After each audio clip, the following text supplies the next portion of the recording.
It's a brilliant question, isn't it? It sums up for a business. Do you find it easy to win lots of new customers, or would you find it actually easier to get more business from your existing customers?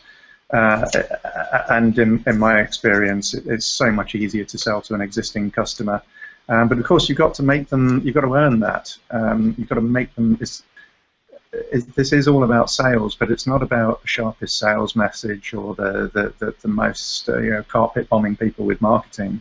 It's how do you make people want to buy from you, which in the initial case, I guess, is more about sales and marketing. But once they're bought from you, they've tasted what you like to do business with. So how do you make them want to keep coming back? How do you make them want to recommend you to their friends and colleagues? And how, when it's a discretionary spend, an offer or something, how do you loosen the purse strings? And in our experience and the experience of all our customers, it's about making sure you understand what's important to them. And it'll be different things for different people, just the same way you win a customer by understanding their needs and meeting those needs. Keeping them and meeting their expectations and needs is done one by one.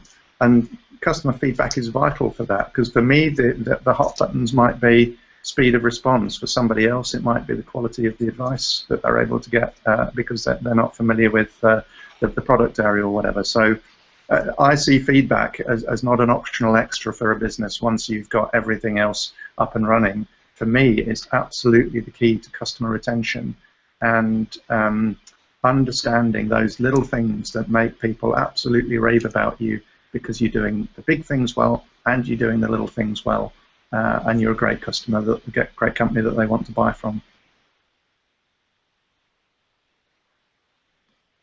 I love that, Guy. I think one of the really important things that you just mentioned there was an issue of terminology. The question is about how do you re-engage customers, but you talk about customer retention, and I think that's really important. I think a lot of small businesses sort of, they get a new customer and they serve the customer as well as they can, because I think most, genuinely most small businesses are trying to do a great job and trying to really give good value to the people that they serve, and then they kind of forget about that person because they're on to the next person.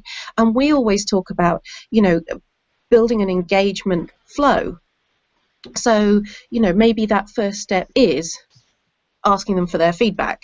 Maybe it's checking in with them after a week. Maybe it's letting them know how to use their product better. Maybe it's offering them some kind of add-on service. There's so many different things that you can do, but it's, I think the very best way that you can do it is to make that process continuous. And we have a statistic that we use, which I can't remember the source of right now, but I can look it up if anyone wants to know, that says that repeat customers spend on average 67% more than a new customer. And I'm sure most of us have done this as well. If we're looking at a new supplier, whether a service or a product, often we'll make a small purchase and kind of try them out. But once you have used that business, you come to know, like, and trust them if they've done a great job, and then you're much more confident with spending more money with them as time goes on. And I know I certainly have done that.